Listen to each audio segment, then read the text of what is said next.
This essay example, as well as thousands of others, is available in text format on our website for free and without registration. Simply Google Ivy Panda Free Essays.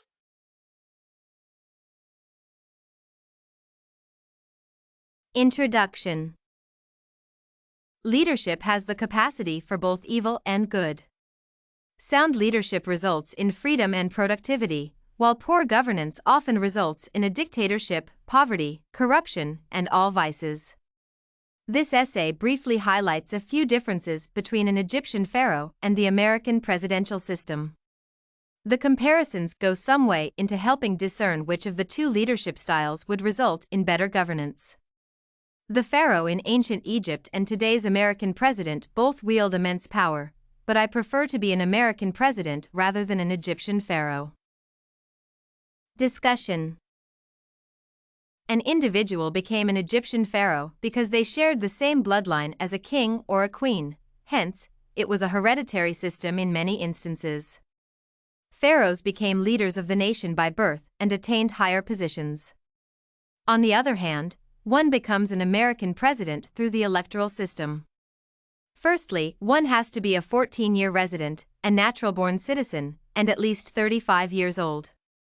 The candidate then undergoes an election process where the winner must beat the competitors from various political parties by at least 270 Electoral College votes out of the 538 Electoral College votes.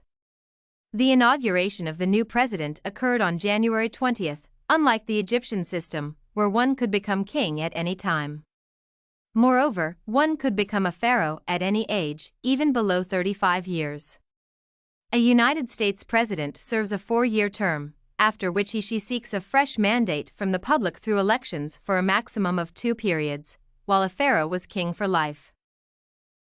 The pharaohs in Egypt were responsible for establishing and enforcing all laws governing the territory.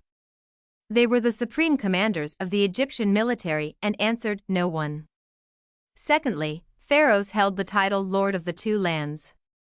The title came with added duties of commanding the army and resolving legal disputes. Their task was to unite Lower and Upper Egypt under one monarchy. Thirdly, the pharaohs symbolized the fathers of the land as they ensured citizens had abundant food through their limitless power.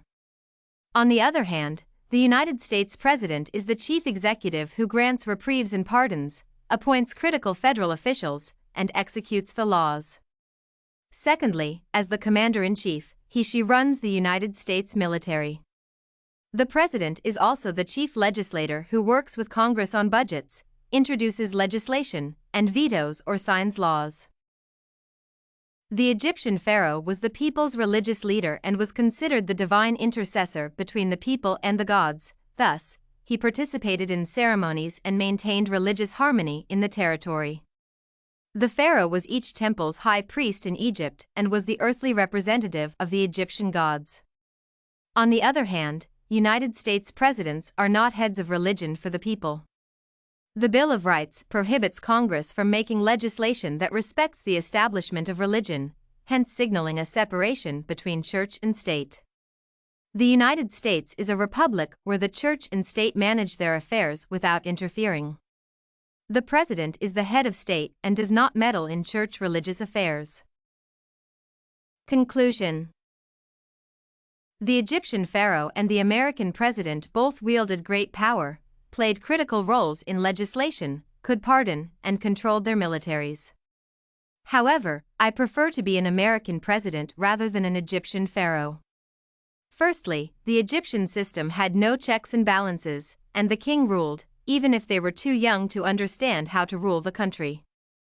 On the other hand, the electorate checks American presidents and votes them out if they underperform or misuse their office. There is also a provision for impeaching a sitting president due to misconduct. The separation of church and state affairs also allows the United States president to focus on enhancing the people's lives while protecting the United States citizens' rights to freedom of worship. The American president has advisors who help make sound decisions rather than acting on self-deceived impulses as the godlike pharaohs did.